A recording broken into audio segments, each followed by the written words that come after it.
8-year-old black boy astonished an entire Brooklyn courtroom with his remarkable grasp of the law, leaving the judge and jury speechless. The quiet tension in the room broke when young Marcus Johnson stood up, clutching a folder filled with notes and documents, and asked permission to speak. His small frame contrasted with the gravity of the courtroom, yet his voice carried a strength that silenced everyone. "Your Honor, I would like to make a statement in defense of my grandmother," he declared, his tone steady and mature. Judge William Carter, a veteran of 30 years on the bench, looked up in disbelief. Dorothy Johnson, Marcus's 72-year-old grandmother, stood accused of misappropriating funds from a local housing program she had faithfully managed for over 15 years. The judge, trying to be kind, told Marcus he should be in school. But the boy, filled with determination, replied that his grandmother's lawyer had abandoned her case and that she was too sick to face the stress alone. He wasn't there to represent anyone, he explained, only to tell the truth. Granted 5 minutes to speak, Marcus opened his folder with care, revealing a meticulous collection of evidence, newspaper clippings, receipts, and even his own sketches to explain key points. He spoke about helping his grandmother every Sunday night, sorting through bills and receipts by color, blue for expenses, yellow for income. It was their tradition, and through it he'd learned the rhythms of financial management. His words carried both innocence and an unexpected authority, leaving even the skeptical prosecutor David Richardson visibly uneasy. Marcus calmly revealed that weeks before the missing funds were discovered, his grandmother had noticed irregularities in the organization's accounts and recorded them in her notebook. As Richardson objected, Marcus reminded him with polite firmness that his grandmother had taught him to let others finish speaking. The courtroom soon realized the child wasn't just reciting emotional pleas. He had built a logical case. He showed evidence of transactions Dorothy never approved, pointing out inconsistencies in the signatures that even an untrained eye could see. Richardson tried to dismiss the claims, but Marcus pressed on, asking whether the prosecutor had verified the legitimacy of the companies receiving the payments. Richardson faltered, admitting he had not.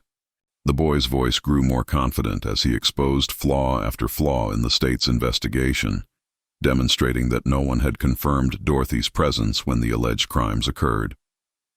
He even presented hospital records showing she had been in the emergency room with him during one of the supposed fraudulent transfers. Gasps filled the courtroom as Marcus continued his presentation. He revealed he had studied the case for months with the help of Mrs. Patricia Williams, a retired librarian and former paralegal who had recognized his gift for legal reasoning. Together they had organized the evidence and planned his arguments. Then, with the entire room hanging on his every word, Marcus pulled out a sealed envelope. Inside, he said, was proof of who truly stole the money. Looking directly at the prosecutor, he asked if Richardson wanted to withdraw the charges before he opened it. When the man refused, Marcus calmly played an audio recording. Richardson's own voice filled the room, ordering a colleague to rush the case against Dorothy for political gain. The evidence was devastating. He had not only neglected his duty but had actively participated in corruption, even receiving $25,000 in kickbacks.